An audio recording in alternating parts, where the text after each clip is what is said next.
बेटा, कोई जरूरत नहीं है तुझे ससुराल में अपनी पाक कला का प्रदर्शन करने की, दिन भर रसोई में खटने की। सुबह हल्का फुल्का झटपट बनने वाला नाश्ता ही बनाया कर, जैसे पोहा, ब्रेड बटर, कॉर्नफ्लेक्स। अपने ससुर और अभय जी का टिफिन भी दुकान पर ही भेज दिया कर, क्योंकि घर के जेंट्स लोग दोपहर में खाना खाने घर आए तो बहुत काम बढ़ जाता है। सब खाना दोबारा गर्म करो, परोसो। एक दो चीजें और भी फरमाइश पर बनानी पड़ जाती है। इससे अच्छा तो दुकान के स्टाफ के हाथों टिफिन भेज दिया कर, फिर सारा दिन फ्री। ऐसा करती हूँ, तेरे कमरे के लिए टीवी भिजवा देती हूँ, मस्त अपनी पसंद का प्रोग्राम देखते देखते आराम करना। सुमन ने अपनी नवविवाहिता बेटी काजल से कहा। हाँ माँ, मैं ऐसा ही करूंगी। सुबह सुबह गरम नाश्ता बनाओ, फिर पूरे खाने की तैयारी करो। दाल चावल रोटी सब्जी सब चाहिए होता है। किचन समेटते समेटते दोपहर के 3 बज जाते हैं। काजल ने कहा। तो तू दोपहर के खाने में सिर्फ सब्जी रोटी ही बनाया कर, वही टिफिन में दे दिया कर, सुमन ने कहा। काजल ने माँ की हाँ में हाँ मिला फोन रख दिया। ये तुम बेटी को क्या गलत पाठ पढ़ा रही थी? उसे अपने ससुराल के हिसाब से रहने दो। उसके ससुराल वालों की इतनी सालों की दिनचर्या, खान पान में यूं बदलाव करना सही नहीं है। तुम्हें तो काजल को ससुराल के रहन सहन के हिसाब से ढलने को कहना चाहिए। उसके ससुराल में दखल अंदाजी करना सही नहीं है। प्रमोद जी ने अपनी पत्नी सुमन से कहा। काजल बेटा, तुम पराठे के लिए आटा लगा दो, मैं उसमें भरने के लिए स्टफिंग तैयार कर देती हूँ और एक तरफ चाय चढ़ा देती हूँ। काजल की सास मंजू जी ने कहा। पर माँ, लंच में तो पूरा खाना बनने वाला है, तो पराठे बनाने की क्या जरूरत है?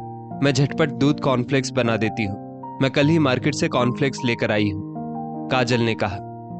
पर बेटा, तुम्हारे ससुर जी और अभय को हैवी ब्रेकफास्ट करने की आदत है, ये कॉर्नफ्लेक्स से उनका कुछ नहीं होगा, मंजू जी ने कहा। आदत बदली भी तो जा सकती है, काजल ने जवाब दिया और 2 बोल में कॉर्नफ्लेक्स बनाकर ले आई। चलिए पापा जी, नाश्ता तैयार है, काजल ने अपने ससुर जी से कहा। ये क्या, दूध कॉर्नफ्लेक्स? पराठे कहाँ हैं? विशाल जी ने कहा। वो पापा जी, आज पराठे नहीं बनाए, रोज रोज हैवी ब्रेकफास्ट मुझसे नहीं बन पाएगा, काजल ने कहा। ये लीजिए, जीरा अजवाइन के गरम गरम पराठे। मंजू जी गर्मा गर्म पराठे बनाकर ले आई। हाँ भाई, पराठे खाए बगैर दिन नहीं बनता, विशाल जी ने कहा। काजल की पोस्ट ग्रेजुएशन होते ही उसकी मम्मी उसके लिए अच्छे वर की तलाश में लग गई। उनकी ममेरी बहन ने अभय का रिश्ता सुझाया। अभय के पिता का साड़ियों का बड़ा सा शोरूम था। अभय दुकान संभालने में पिता की मदद करता था। एक लौता लड़का था, तो दुकान तो आगे उसे ही संभालनी थी। एक ही मुलाकात में काजल और अभय ने एक दूसरे को पसंद कर लिया। शुभ मुहूर्त पर दोनों की शादी संपन्न हो जाती है। घर में किसी बात की कोई कमी नहीं थी।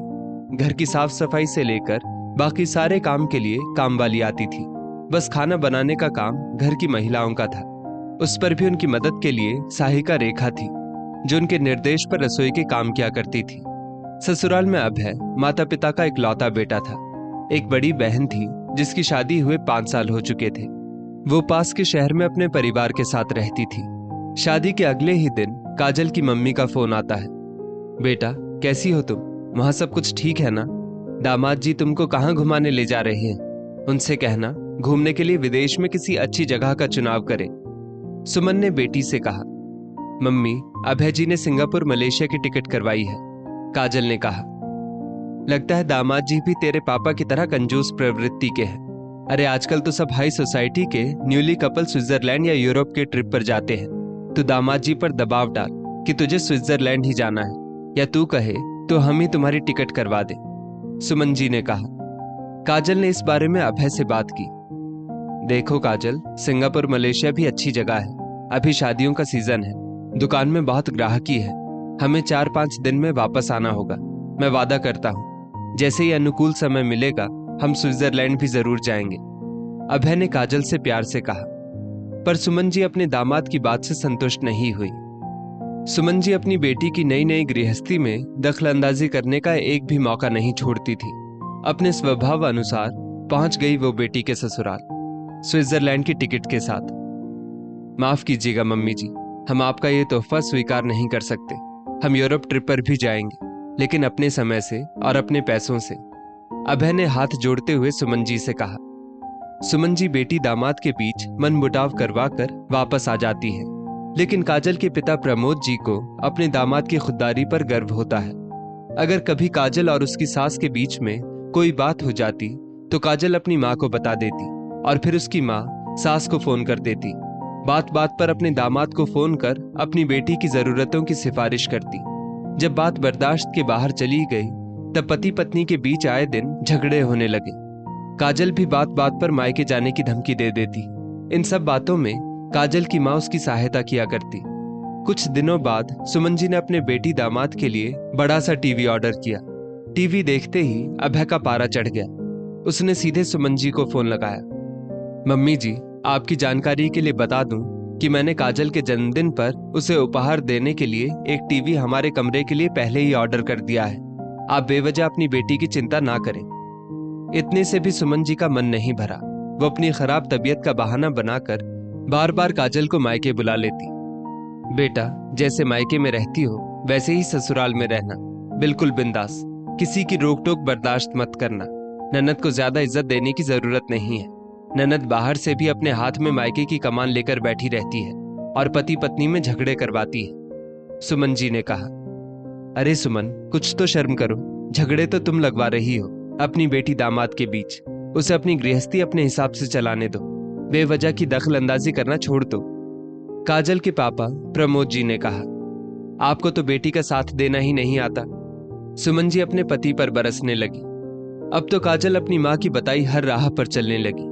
अपनी माँ के कहने पर ससुराल के हर सदस्य की दिनचर्या में बदलाव करने लगी।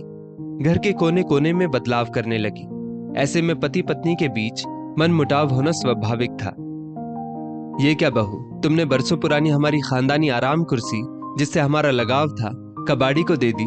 ससुर जी ने काजल से कहा। हाँ पापा जी, मेरी मम्मी कह रही थी वो आराम कुर्सी हमारे घर के ड्राइंग रूम की सुंदरता को खराब कर रही थी, इसलिए मैंने कबाड़ी को दे दी।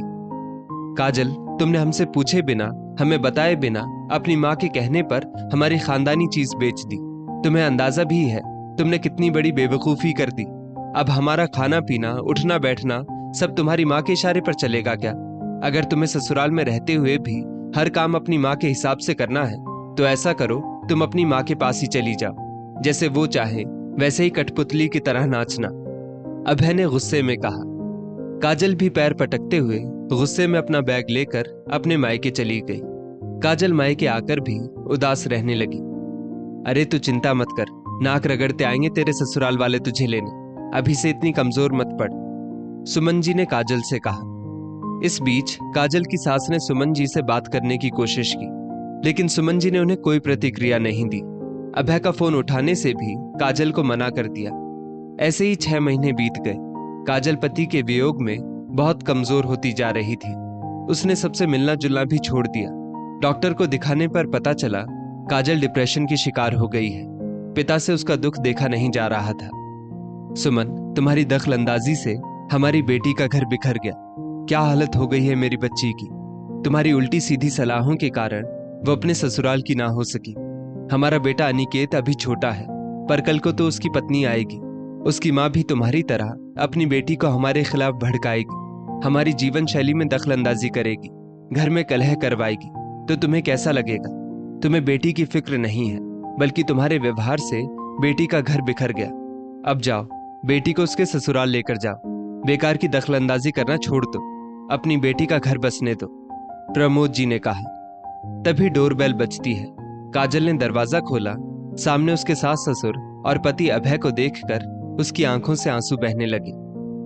काजल, तुम्हारे पापा का फोन आया था कि तुम ससुराल को छोड़कर मायके में खुश नहीं हो, पर अपनी माँ के कहने पर चल रही हो। हम तुम्हें लेने आए हैं। तुम्हारे बगैर घर और मेरा जीवन सूना है, अभय ने कहा।